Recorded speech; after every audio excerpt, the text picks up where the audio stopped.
Welcome to another edition of Let It Be Known. I am your host, Stacy Brown.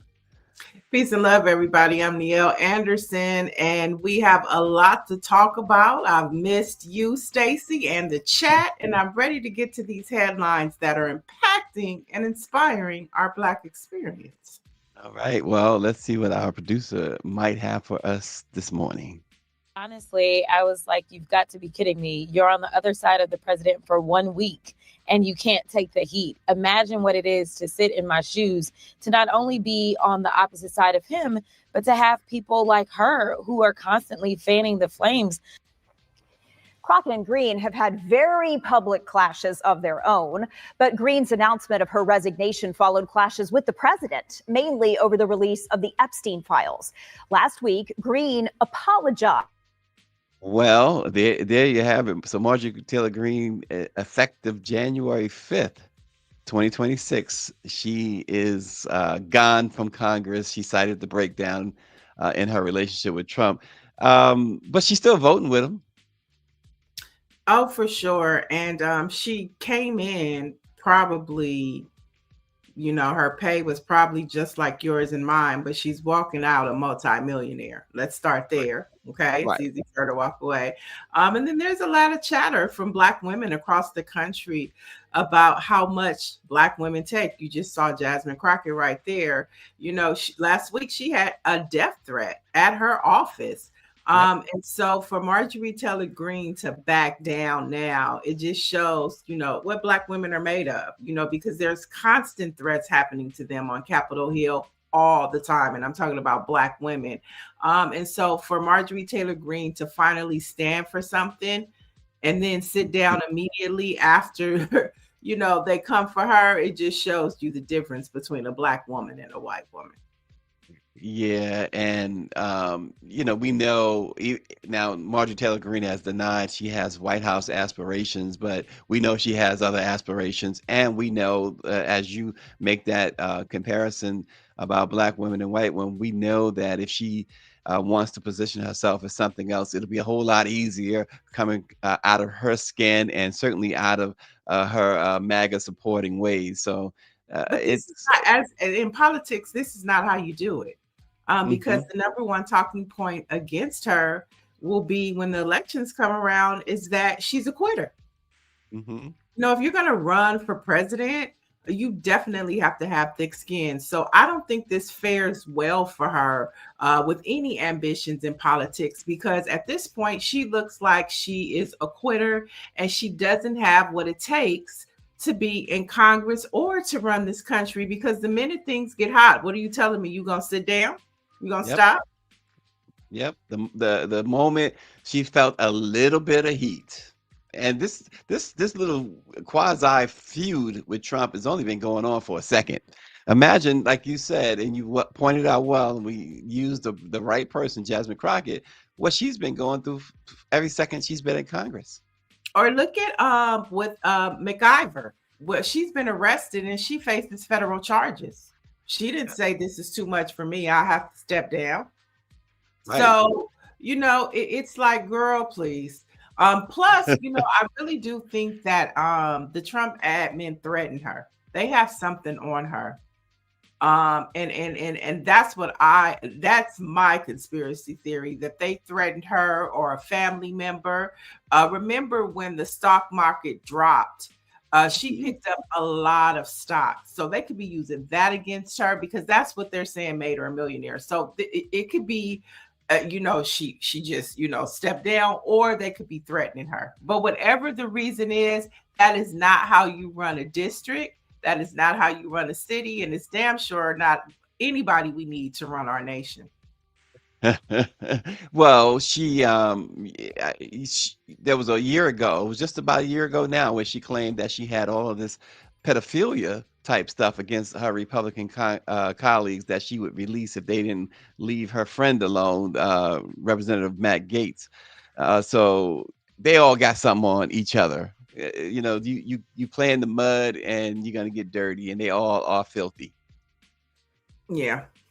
It's as I think simple as that. Jasmine Crockett said it best in that video as well. And she was actually out here in California visiting First AME Church yesterday with Eric, I think you pronounce his name Swally, the Okay.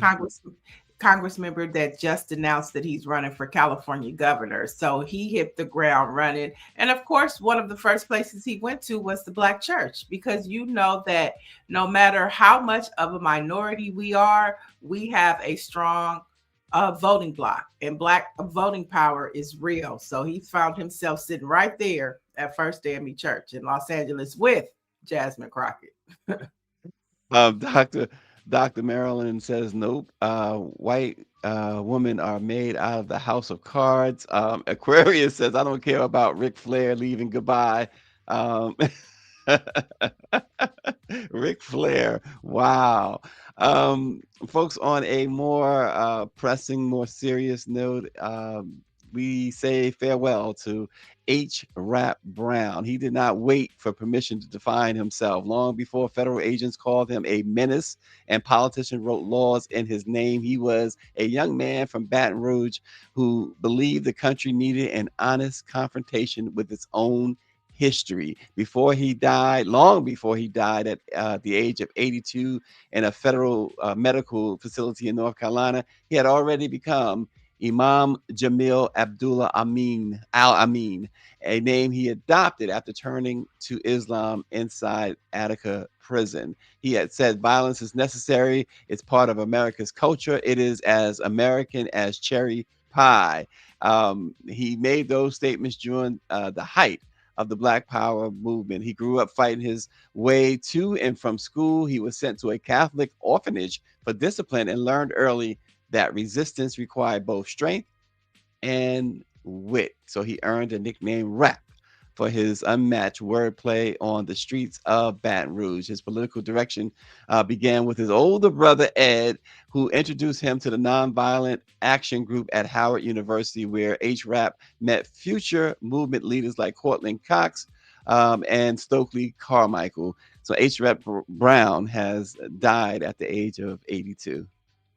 Yes, like Orangey said, he's become an ancestor now, and it's really important that Black spaces. I saw that Black No Chaser posted it over the weekend, so matter, because it's important that we preserve our history because nobody else will.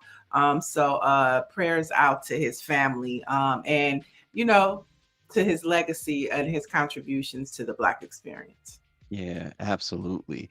And folks, as Niele brought out last week, it's become official. The Trump administration is making it significantly harder for graduate students across the country to fund their education, and they are jeopardizing their future careers by classifying some degrees as, quote, non-professional.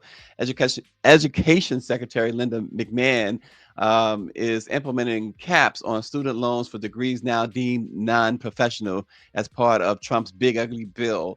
The education data initiatives note that 66% of Black graduate students rely on student loans compared with 47.4% of white graduate students. So this is aimed directly at students of color and particularly women. Oh, 100%. But I think, I mean, this is going to hit everybody because some of the list of degrees not classed as professional, as the Trump man is saying, is nursing, physician assistants, physical therapists, audiologists, architects. Okay, Black people are in there, but I know a lot of white architects that are going to be impacted by that. Accountants, come on, that's across the board. Educators and social workers. So I think it's a mixture of individuals that are going to be impacted by this. And this is, of course, some of the repercussions of Trump's big ugly bill. And so here we are really beginning to start to feel the effects of what is going to happen. We first saw it in SNAP, right? They took the SNAP away, and now they're saying you have to reapply. They're changing that. Now you have this job situation, and it is going to continue to happen.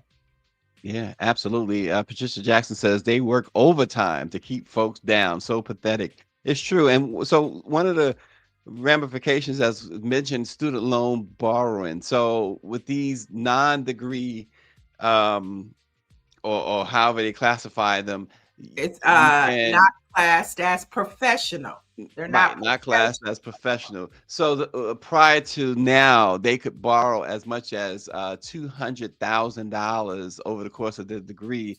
Um, Now, I think it's like $20,500 is the cap, because it's non-professional. So it's a total difference when the Biden administration continued to cancel student debt, student loans, and of course it was Trump and his Heritage Foundation that fought in the court all the way to the Supreme Court to block Biden from implementing erasing student loan debt. And now we see what this crazy, unhinged administration is doing. Yeah, for sure. I mean, and you look at this, and then you look at, I was reading this morning as well, that some of the TSA workers and air traffic controllers still haven't received their back pay. Of And course. so, it's like this checklist of just not being fair to the American people continues to grow. And so, when I was in DC last week, one of the things we were talking about was strategy, which is something that the Democratic Party lacks. But we're going into a phase now where traditionally Donald Trump would be considered a lame duck. And they really pushed that when Barack was in office, his last 2 years, going into his third, his second year into his, administration, the second term, they started calling him a lame duck. And I think that if we begin to take that talking point, it is going to force Trump to play his hand at whatever he's trying to accomplish. And so at this point, he's a lame duck. Nothing else that he can do is going to move us forward. It's time for us to start looking at who's the next president. And I'll say, let's start doing that sooner than later. Well, certainly the Democrats are looking at the midterms. They're hoping that they are able to not only wrest power in the House, but the Senate as well, as Al Green and a couple of others have designs on impeachment. That would be extremely important, because we know Trump was twice impeached in his first term, and yet he had the Senate in his favor, so that it was not carried out. He was not convicted in the Senate, as it were, but still twice impeached overall. Yeah. But yeah, he's definitely a lame duck at this point. And so let's just start calling it out. Impeach. You can talk about impeachment, but at the end of the day, it's time for whoever is going to run for president. Let's start seeing who those candidates are next year. Because we are right. It's about that time around. Yeah, it's about that spring. time. Yeah. Winter, So, spring of yeah. yeah, and so let's force his hand. Let's see, because we already know when we actually had the opportunity. So when we were in DC, it was the National Conference of State Legislators, right? So you had white, black legislators. We went out there with the black legislators. But on the first day, the Trump administration was all over that place, talking about their agenda, what they were going to do with immigration, SNAP, and the black legislators were coming out of the sessions hot as fish grease. Okay, they were pissed. And so the next day, all of the legislators were supposed to go to the White House. Not all of them, but a lot of them. And the president of the National Conference of State Legislators is a black man. And so a lot of the black legislators said, we're not going to let him go to the White House by himself. So a few of them went with them, including Leader Camper out of Tennessee. Well, Nicole Collier, which is a state legislator out of Texas, she was the one that got locked into the state house. Remember when Gregory Abbott locked the black woman? So it was her. So she got invited. She got her acceptance letter. The day before, they sent her, I'm sorry, but you can't come to the White House. And several other black lawmakers got that email. And so Hakeem Jeffries and the Congressional Black Caucus said, forget about that. Y'all come and meet with us. And so we met with them. And one of the stories that Hakeem Jeffries told us about was the meeting with him and Chuck Schumer in the White House. Now, I'm not going to go into details of everything that he said, but the bottom line was what I'm getting to. It took the long way to get there. Is the hat that said 2028. Yeah. And so we know that Donald Trump is planning to do a coup. So let's force his hand. Let's start calling him a lame duck. His time is up, and watch how he responds. Nancy Wall says, quack, quack. Yes, force Stephen Miller to see what he will do. Sean, she's quack, quack. Shonda H, though, she cautions Let's that. force your hand. Yeah, Shonda H has a caution. She says he is in position to become a lame duck. He's not a lame duck as long as he has the Senate and Supreme Court. She says context is important. Well, we know he has the Supreme Court in his back pocket. You can only hope that the will of the people will at some point really push the Supreme Court to do what it's supposed to do in the first place. But see, Shonda, that's my point. If you start calling him a lame duck, because at the end of the day, whether he has the Supreme Court or not, it's how he uses the Supreme Court. And so if you start calling him a lame duck and he starts feeling the pressure that his time is up and the American people and everybody else, it's going to force him to use those things so he could be exposed. That's all I'm saying is let's expose, let's force his hand to do the worst. Let's not wait and be surprised by it. Let's play chess, not checkers. Yeah, you're saying force his hand, and as bombastic as he is and uncontrolled, he can't control himself, so he's going to snap and he's going to let you know what's going on. Right. So you're right. Yep. Folks are now paying more in childcare than they're paying in rent. It is hitting American families with a financial force that rivals housing, and a new national analysis shows that in many cities, caring for a child now costs more than paying for your monthly housing expenses. Researchers at Linden Tree found that infant care costs exceed average rent in 11 of the nation's 100 largest metro areas, while child care for 2 children exceeds rent in 85 cities across the 100 largest metropolitan areas. Full-time infant care averages $1,282 a month, compared with $1,716 for a 2-bedroom rental. But the balance flips in places like Springfield, Massachusetts, where parents pay almost $2,000 for infant care and $1,734 for rent, which is a 15% gap. That is the highest in the country. So, Niele, they are everything's going up except pay. 100%. Everything is going up except pay. And so, I mean, this is just 2026 is going to be very interesting, not just because of the midterms, but because of the impact of all of these stories. Like I read this morning also about how unemployment is up. Yep. And so, and this is information that you have to dig to find now, because Trump stopped putting out the monthly job rates, right? And so you have to dig for this information. But you know what you just said about things going up, jobs being decreased.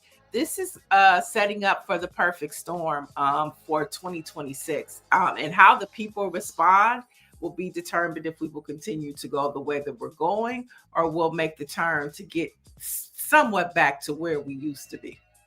Well, if earlier this month, the elections earlier this month prove anything, it proves that there are people who right now are fed up. The question remains, the real test is next November. How fed up? Will they take it out on the folks who have helped Trump get to this point where they have just, everybody has been hurt. People who have supported this have been hurt, and they didn't think they were going to get hurt, obviously, the way that they are being hurt. But we will see. And don't let a whatever it is, $1,500, $2,000 stimulus type check, if that does indeed come, don't let that sway you. You know, one of the things I hate, Niele, when you heard like a Sexy Red or someone else say, well, Trump gave us that the stimmy, because he really didn't give you the stimmy, number one. But folks went with that. There were folks who actually went with that. Oh yeah, yeah. $2,000 ain't nothing no more. That's exactly. What's that gonna do for you? There's another statistic floating around that most Americans spend 50% of their paychecks within 48 hours. Ooh, that's an amazing stat, Within 48 hours, it's gone, half gone. Within 48 hours. Whoa. At least half. It's a testament to the cost of everything. Yeah. Wow. And so, we still got a lot to be thankful. Look, it's Thanksgiving week. We still got a lot to be thankful for. We got the chat. We got we got family, Dr. Marilyn says, I'm glad I'm done with those days. It's almost like they want women to stay home. Michelle Madison says, I watched my oldest grandson in California for 3 years. My daughter and son-in-law pay for all of my expenses, including rent, utilities, etc. Best job ever, for real, for real. Wow. So the other reality of this America is this: a white woman riding a New Jersey Transit train was caught on video falsely accusing a black man of assault after he tried to move her feet from the seat he needed to use. The woman, who had been lying across 2 seats with her feet propped up, refused to move. When the man gently nudged her feet to sit down, she erupted, shouting, "That's assault!" And she started cursing him. There's the video there. And eventually, what was great about this, what turned out to be great about it, is that the passengers and the staff immediately told that woman she was wrong. She needed to leave. They escorted her off the train, and she did the whole walk of shame thing. That's what you need to do. That's what you like to see happen, I should say, Niele. Right. I mean, this, white privilege, compounded with, Trump. It's just, you just see how Karens really feel when they have that privilege, amplified. When you know that nobody is going to do anything to you. And so, it's crazy. You could look at that situation. I think about the black mothers, the video that went viral of how she was treated by that white nurse, which we talked to one of the state lawmakers that presides over the district in Houston of that hospital. And we're going to have her on to talk about the work that she's doing to hold that hospital accountable, and how she even had a personal experience with that hospital. And so, it's just, but back to what, the point of just how Black people are treated, not by just white men, but white women. Oh, yeah. Oh, yeah. And it was interesting that woman referred to another white woman who was telling her how wrong she was as a Karen. She referred to her as a Karen. It's like, are you kidding me here? And that story, so it's good to know that we'll be talking to someone who's experienced something like that. But allegedly, or at least reportedly, I should say, that the nurse and a doctor involved in that situation were both fired by the hospital. So, well, no, she hasn't been fired. You talking about the first young lady in the chair? She hasn't been fired. The lady, so one nurse, there's been reports over the weekend that a nurse and a doctor, I don't know. So there were 2 stories we talked about. I don't know if it's the hospital you're talking about. You remember there was 2 separate incidents. Yeah, I'm talking about the one that was in the chair squirming. Okay. I'm talking about her. Yeah. No, the one that was that gave birth 10 minutes later in her husband's van. I think it's the one, where they fired the nurse and a doctor, apparently, according to published reports over the weekend. So, no, what state is that in? Do you know? Oh gosh, I did know. I'm trying to remember. Stacy, I'm with you. The news cycle happens so fast and so rapidly. It's hard to keep up. It feels like Trump has been in office for 10 years. I'm telling you right now.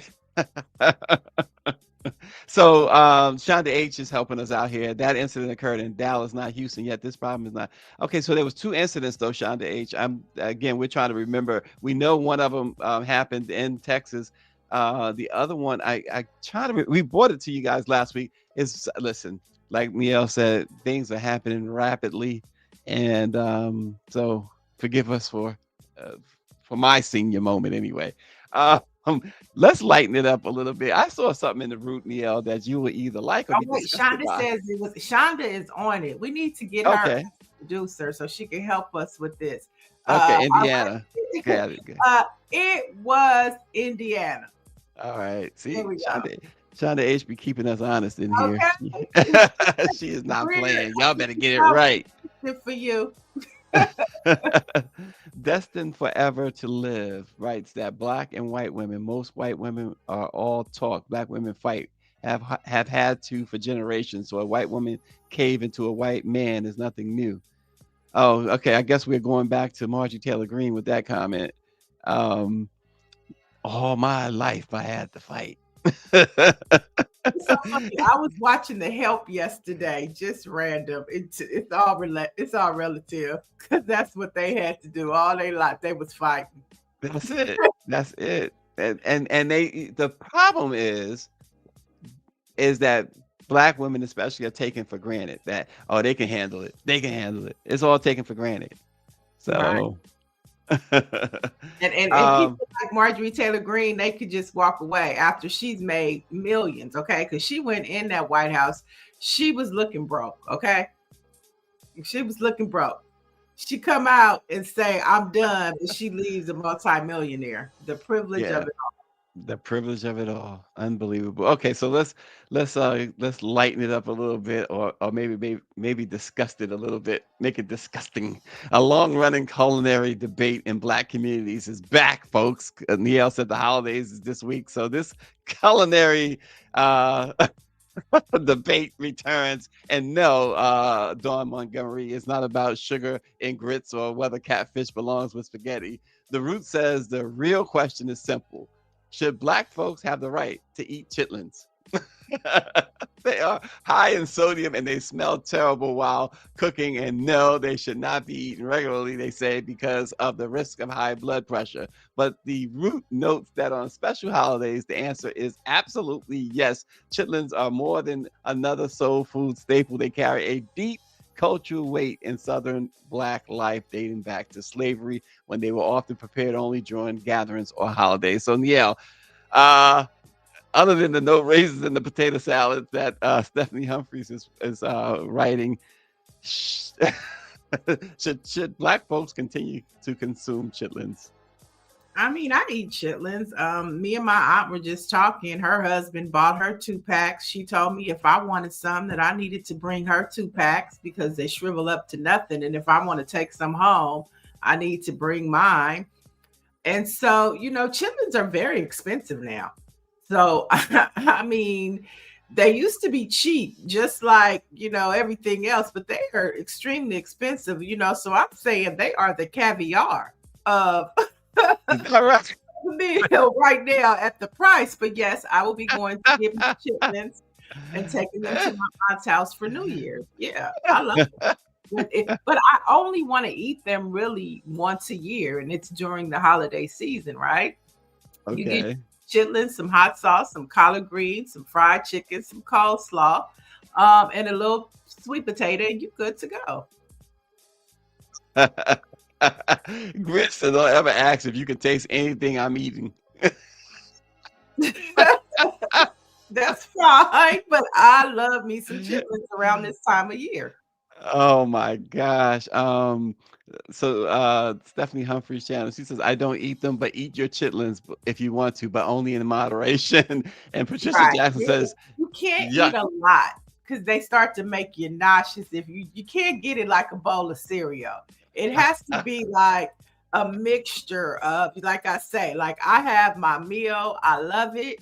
What do you And eat them with? Where do so they go? they laugh at me because I want to go get a bucket of Kentucky Fried Chicken and the coleslaw. And then I have to have some collard greens, a little sweet potato, And that's my meal, and I love it. Do you put hot sauce on it? Of course, you can't eat chitlins without hot sauce.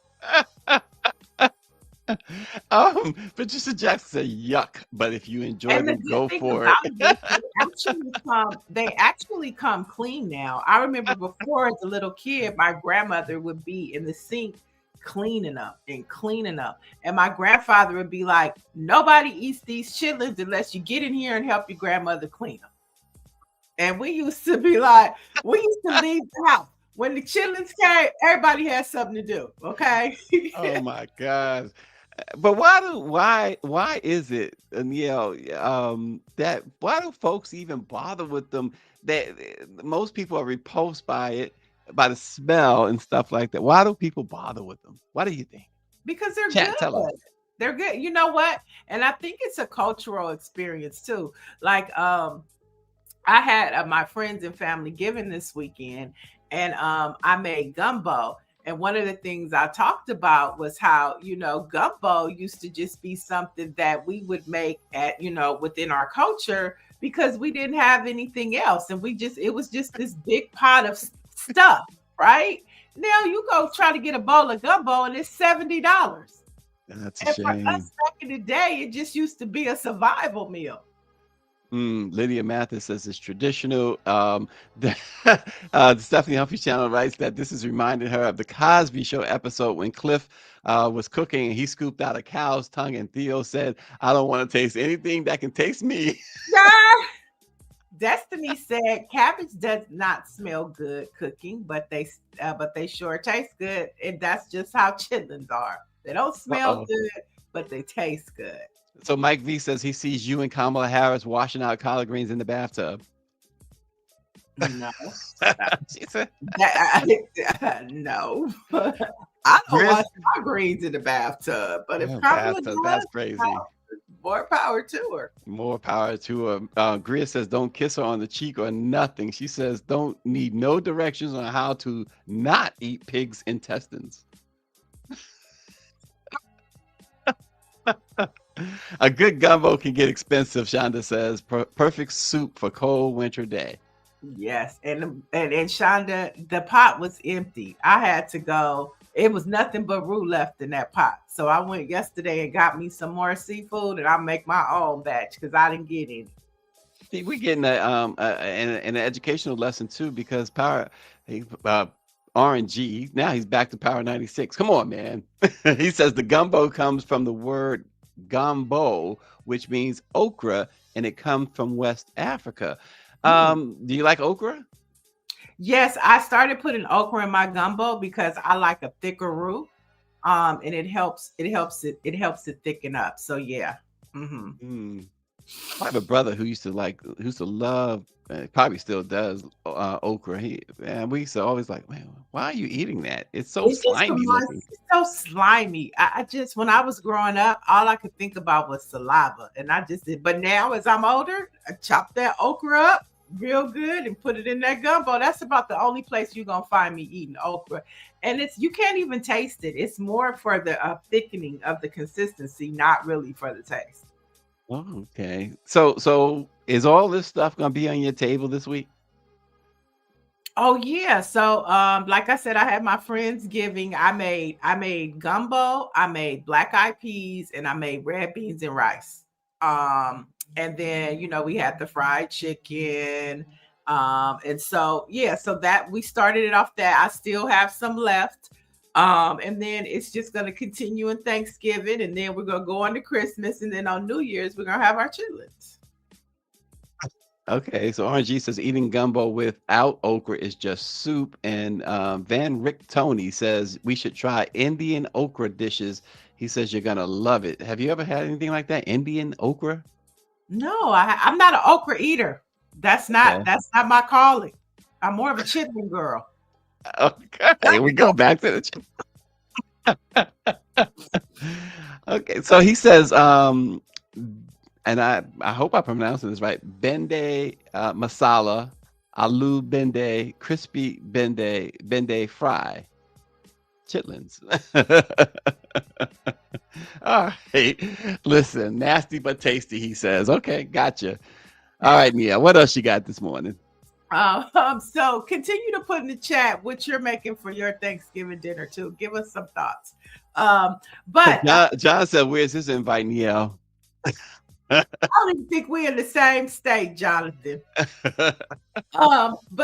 So in more political news, the Department of Government Efficiency, known as DOGE, has been dissolved with 8 months still remaining on its contract.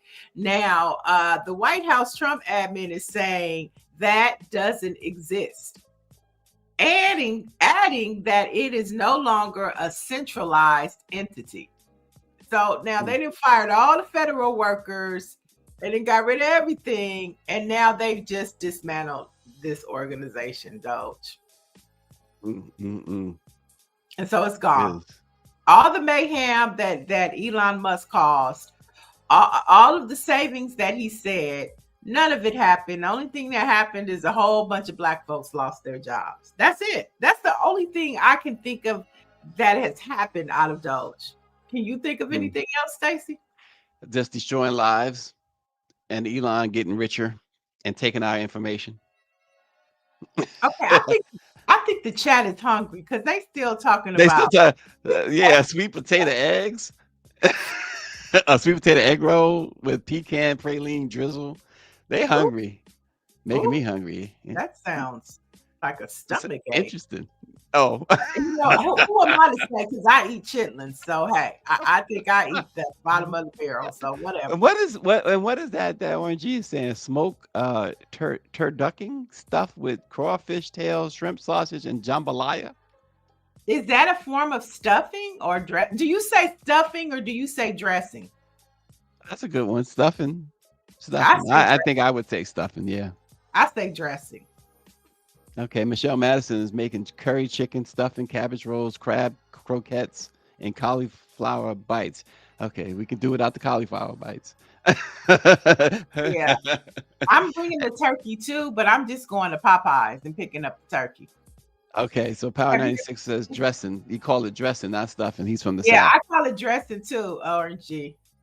Michelle says she calls it stuffing. Okay. Patricia says dressing. Okay. All right. Keep it going. Let's head on over to some sports headlines where Shedeur Sanders, he went off.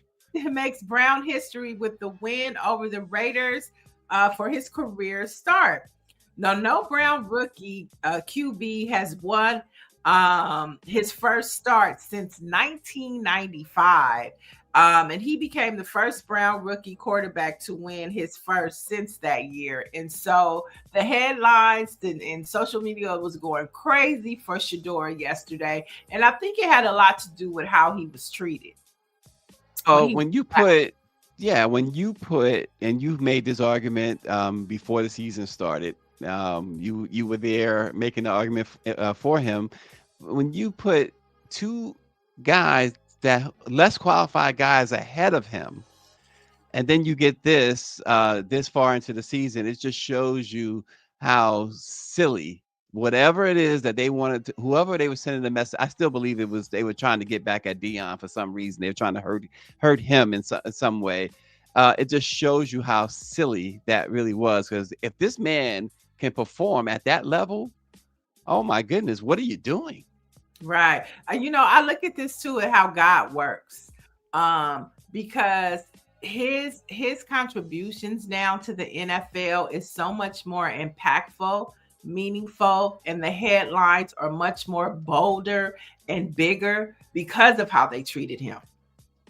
And so now the egg is on the NFL's face because they tried to deny him, and even still, in the words of Ayana, not Ayana, but Maya Angelou, he rises. I mean, okay? 11 pass, 11 out of 20, but 11 completions and 200 plus yards is amazing. Just 11 completions, and he got 209 yards out of it and a touchdown. There is one little small blemish of the interception, but my goodness, to be in his position and to rise up and put on that type of performance is nothing short of amazing. And when they asked the coach yesterday who would start next week, he didn't have an answer. Yeah, and that leaves Patricia Jackson's question really good. Do you want to win or stay in hate? And from my understanding, I mean, I only pay attention to the Browns when I see a Shador headline. They were on a losing streak, right? Yeah, they've been bad, yes. And And to so have this talent on the bench being bad says that ownership has a problem.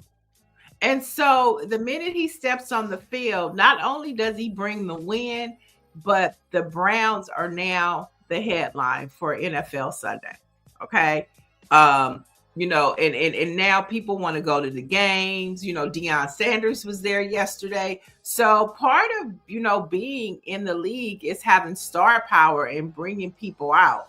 I mean, if you want to be a top tier team, then I think that coach knows what he needs to do. Play if you want. No, you really have no choice but to play him next week. It's that simple. Lauren says idiot coach didn't even give him a game ball. It's what shows you. It shows you that this is not about Shador and his ability or inability to perform. This is personal. And it shouldn't be. It's crazy. It's crazy, but I love how God works. You know what I mean? I mean, look at God. In the words of Corinne Harthon, look at God. Now he is the head. Out of all the games that happened yesterday, everybody's talking about this one right here. Yeah, the problem with the NFL is that there's such a plantation mentality at the NFL that it matters to an extent, but not really, in the sense that they are so hard-hardened and they're still so I hate to say it, but they're so anti-black, anti-young and black for sure. And anything that they do that adversely affects an African-American player, they get away with. I mean, look, Colin Kaepernick. That's something that they should never have been able to get. That collusion. I know he has the lawsuit going still, and I think he should win that lawsuit eventually. But they feel like they can do whatever. It's a plantation mentality in NFL. Well, I mean, and it's a lot of hypocrisy too, because one of the things that came out a couple weeks ago was that, Colin Kaepernick, they said he was making a political statement and it didn't deserve to be on the field. Yeah. If you let Donald Trump come to the Commanders game and make a political speech. So which one is it? Which one is it? And so, yeah, I hope that Colin Kaepernick does win the lawsuit, but I also like how he trolls them. When anytime you talk to him, he says, I'm still ready to play. Anybody want to call me up? I'm available. I still, I'll be on the bench. What you want to do? I'm here. Yeah. Power 96 says personal is an understatement. This was designed to crush the hope and dreams of a black man and his son from accomplishing their ancestors' wildest dreams. Yeah, and Deion was there yesterday. It was a beautiful sight. I loved it. And like I said, I haven't even paid attention to the season, but every time Shador shows up, he shows out, and they hate it because they can't break him. And even his responses in the press conference after post game, and just it was humble, but it still had that prime time flair to it. And I loved it all. Van Ricky Tony, all the way from India. Welcome. Come on in. Welcome to Let It Be Known. Is he from India? He says, I'm from India. Now, I don't know if he's in India. Are you in India right now, Van Ricky Tony? And good morning, Lauren Burke. Lauren Burke is checking in. The one and only. Yep. She says they would rather lose than admit they were wrong. 100%. Yeah, and Mike V mentions that they let Trump and Vance invite Daniel Penny to a game as well. Exactly. So there you have it. So we'll be paying attention to see now. Guess what? Everybody's going to be paying attention to the NFL next week just to see if Shador starts. Just to see. I know that's why I'll be paying attention. And last headline for today is the Transportation Security Administration, TSA, is proposing an $18 fee for travelers without a real ID to pass through airport checkpoints. Now, the fee would cover costs associated with new technology needed to verify the passenger's identity, TSA said. So now, if you don't have a real ID, they're going to charge you $18. So I guess this was a phase in rollouts. The first they warned you. I don't have a real ID yet, so I travel with my passport. So now I guess this is going to force me to go get that real ID because I wasn't going to get it till my driver's license expired. But I guess now I have no choice. I don't move because they move. When I move, you move. Oh boy. All right. Some Black history facts, folks. On this date in 1880, Southern University was established. The HBCU, a trailblazer in the higher education community, has more than 30 academic programs awarding bachelor's, master's, and doctoral degrees and representation from more than 20 countries. Southern University is truly a melting pot for culture, education, and services. Its arts, nursing, engineering, computer science, and business programs, among others, continue to grow to become among the best in the state and, of course, across the country. So Southern University was established way back on this date in 1880. Yeah, and of course, Southern University is getting ready to go against Grambling State University this Saturday at the Bayou Classic. And everybody know who I'm going for, GSU, baby. Oh, boy. And let's head. We need to ask RNG who's the favorite in that game. RNG, let us know who's the favorite in that game. Well, it doesn't matter. The favorite is Grambling. Okay? That's all. That's all. There's no, huh? She said what she said. She says Grambling. Okay.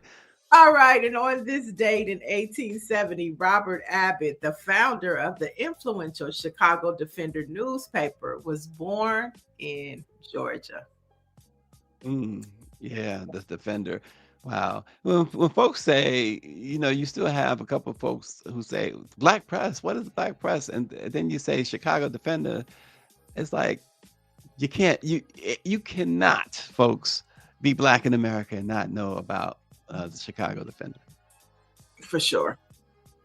It was actually the Chicago Defender was part of the migration to the Midwest. So when people were leaving the South, that paper was on the trains.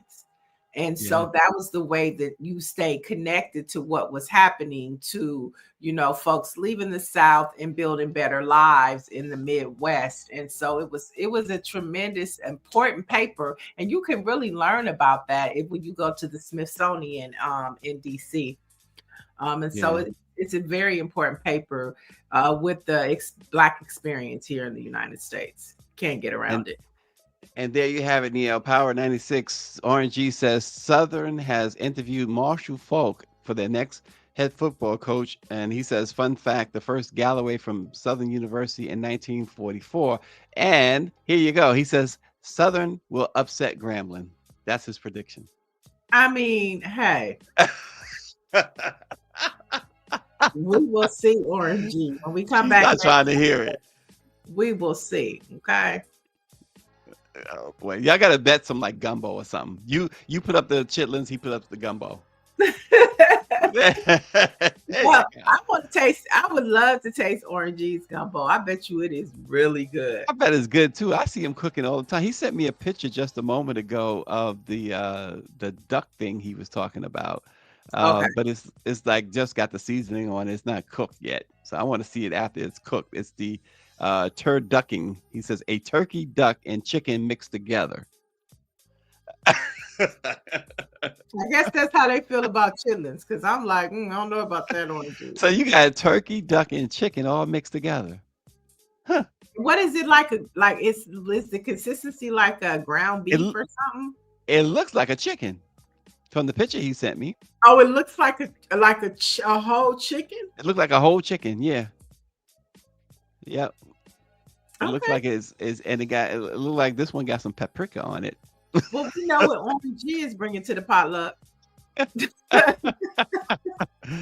Oh man, but it's like a chicken that doesn't really have everything. Like it got a couple of maybe one leg and a couple of wings there. Well, we can't see it. You got to I send it to know. the Greer I, so then she can put it up I on the know. screen so Yeah, we I can should have. all Right, see. right, right. All right. Well, we're gonna be Maybe we gotta. tomorrow we'll have some more cooking ideas for Thanksgiving. I want to see like the boudin. Is that what it's called? The boudin, that sausage roll thing that everybody eats down south. That's another one that I'm like, I'd have to be on a good drunk night to taste that. A good drunk night. Yeah, I'd have to have a few cocktails and be bold and Mm. courageous Okay, for so my Olivia palate. Mathis knows what this is. She says a turducken stuffed inside. Okay. Oh, inside the turkey? So you have a duck wing, a turkey leg, a turkey body, and a chicken body. Okay. I need Sounds, to see pictures. it sounds like some crazy incest was going on in that family, and they done had some sort of lame. Oh my gosh. We gotta What go, food Niele. did you say? Oh, boudin. I think it's boudin. Boudin. Yeah, the sausage that they have down south that and it's like a ball. Oh, listen. We gotta go. Say bye, Niele. See you guys tomorrow. Go on it. Have a good one, y'all. We'll check y'all out tomorrow.